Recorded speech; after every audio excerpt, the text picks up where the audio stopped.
Tip number 239 from the book 501 Contractor Tips, and we are in the chapter of selling the job.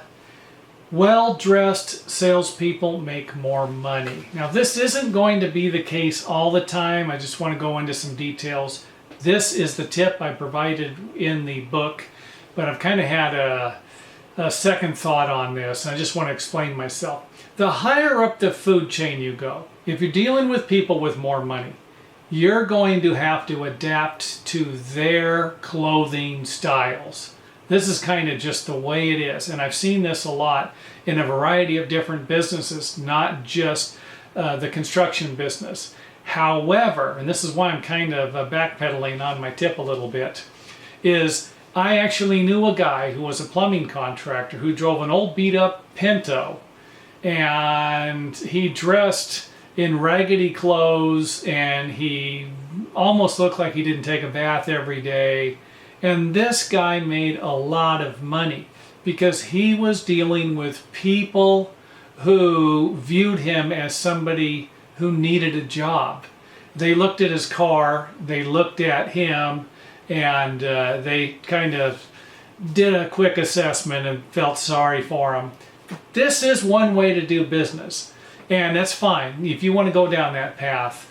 For me, though, I always tried to look relatively decent, and by this, if I was coming to someone's house and I needed to crawl under the raised foundation and do some work, I don't need to have nice clothes on.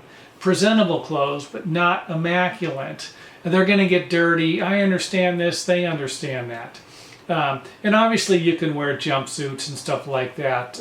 But for the most part, the people I knew who drove nice cars, not new cars, nice cars, clean cars, cars that didn't have a lot of dents in them or any dents. They were well-maintained vehicles.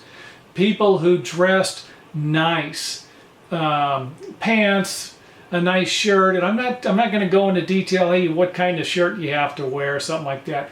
Presentable, just something that's presentable. I'm not talking about clothes to where you're going to a meeting, going to church, Sunday school, whatever.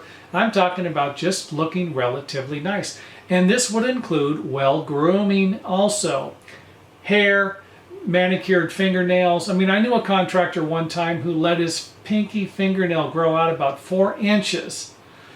Believe it or not, I don't know if you know the reason for it. I've seen this a lot. It's so he could pick his nose. I would see him all the time. He would just be, this grossed a lot of people out. And he wasn't a really good contractor. This wasn't something like we had to have this guy on the job. It wasn't that way. Eventually, it got to the point where we never hired him again. It was like, enough. He didn't do the real high quality of work.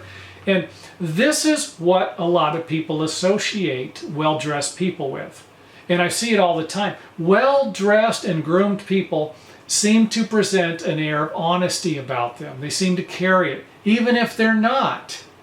And dirtier, filthier people seem to create more of a dishonest. It's just what we think of in our heads. If you're walking around downtown New York and you see a bum who's filthy, dirty, missing a couple of teeth, you're going to think, maybe this guy's a scammer, something. And I don't want to lump anybody into these categories. I've met plenty of people who don't dress nice, and they are the most decent people in the whole world. What I'm talking about is someone else's perception of you or somebody else because they don't groom themselves. They don't comb their hair, or they comb their hair into a ponytail and it's all greasy, and they never shave, or they got shaved spots on their beard, or scraggly looking. It's and if you don't believe me, you go out and do your own test. You go out and you see, hey, if you do that, if this is how you think. So keep that in mind. I don't need to make a 10-hour video out of this, but keep it in mind. If you're someone who's got some dirty old greasy clothes and you just got off of work and you're going to estimate a job, put a change of clothing in your vehicle. Have a change of clothing in there. I always had a change of clothing in my vehicle, at least one. just in case I had to go do something. I didn't know if I got a phone call, hey, this person needs to meet you over here, or you need to go out to dinner with this person, or you need to go do this. I had something. So just a thought. Do with it as you wish, and maybe if you're not doing one, you're not really dressing nice or you're not well groomed, try changing your habits and just see. Maybe it'll affect the bottom line, more money for your business. Who knows?